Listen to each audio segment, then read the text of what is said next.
বন্ধুরা, এখন আমি দেখাচ্ছি যে আমাদের যে এনুমারেশন ফর্ম, সেই ফর্মটা কিভাবে ফিল আপ করতে হয়, মানে এসআইআর যে ফর্ম সেটা সঠিকভাবে নির্ভুলভাবে কিভাবে ফিল আপ করতে হয় আমি সেটা দেখাচ্ছি। আমি এত দেরি করে ভিডিওটা বানাচ্ছি এর জন্যই, তার কারণ এর আগে দেখেছিলাম অনেক ভিডিওতে অনেক মানে মানুষ ভুলভাল তথ্য দিয়েছিল। তো সেই জায়গা থেকে দাঁড়িয়ে কিভাবে সঠিকভাবে নির্ভুলভাবে ফিল আপ করতে হয় সেটা আমি আপনাদেরকে এখন এই ভিডিওতে দেখাচ্ছি। দেখুন, প্রথমত এখানে আপনার নামের যে এনুমারেশন ফর্ম, বিএলওর নাম ঠাম সব কিছু ছবি টবি দিয়ে বারকোড দিয়ে চলে আসবে আপনাদের কাছে, হয়তো বা বাড়িতে এগুলো পৌঁছে গেছে আপনার কাছে। তো প্রথমে এই যে ঘরটা আছে, এই ঘরটা আমি আপনাদেরকে ফিল আপ করে দেখাচ্ছি। এই ঘরের মধ্যে প্রথমে দেখো, এখানে যেটা আছে সেটা হচ্ছে জন্মের তারিখ। এখানে আপনাকে কি করতে হবে, বর্তমান যেটা আছে 2025-এ আপনার যেটা আছে সেটা এই ঘরের মধ্যে আপনাকে ফিল আপ করতে হবে। যদি আপনার 2002 সনে ভোটার লিস্টে নাম থাকে তাহলে সেক্ষেত্রে আপনাকে এই ঘরটাতে ফিল আপ করতে হবে, এই ঘরটাতে।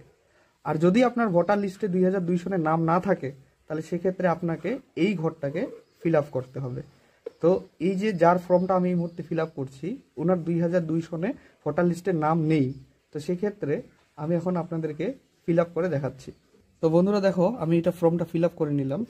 তো এখানে ডেট অফ বার্থটা দিয়ে দিলাম, তারপরে এখানে আধার কার্ড নাম্বারটা দিইনি আমি এখানে, তো আপনারা চাইলে দিয়ে দেবেন।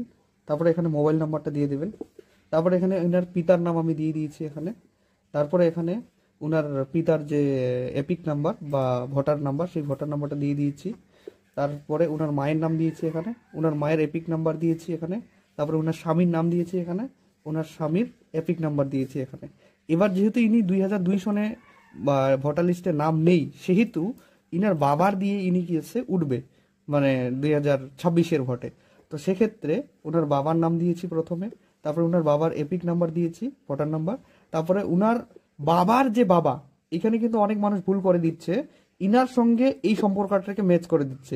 এখানে ইনার সঙ্গে কোনো সম্পর্কের ম্যাচ হবে না, ম্যাচ হবে 2002 সনে যে ব্যক্তিটার নাম ছিল, এই যে যতীন যে ব্যক্তিটা দেখতে পাচ্ছেন, ইনার সঙ্গে ওনার বাবার নাম হচ্ছে যতীনের বাবার নাম হচ্ছে যোগেশ।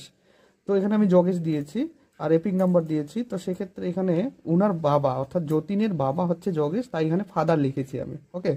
তারপরে এখানে জেলার নাম, এখানে হচ্ছে রাজ্যের নাম, এখানে হচ্ছে বিধানসভার নাম, আর এখানে হচ্ছে গিয়ে দেখুন বিধানসভা ক্ষেত্রের নাম, এখানে হচ্ছে অংশ, এখানে হচ্ছে আপনার ক্রমিক নাম্বার।